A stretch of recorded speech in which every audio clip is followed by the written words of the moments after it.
3।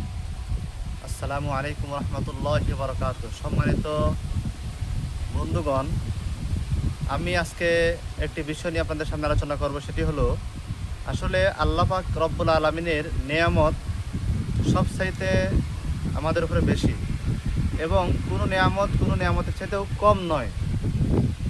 আসলে আমি দেখতেছি বা ভাবতেছি, মানুষ যে সুস্থ থাকে, সুস্থ থাকাটা মানুষের জন্য বড় একটা নেয়ামত। যখন মানুষ অসুস্থ হয়ে যায় তখন বুঝে যে আসলেই সুস্থ থাকাটা আল্লাহ পাকের কত বড় একটা নেয়ামত।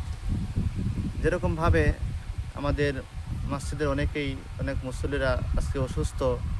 বিশেষ করে আমার মসজিদের secretary engineer master Mohammad Mozammel Khan গুরুতর মারাত্মকভাবে অসুস্থ।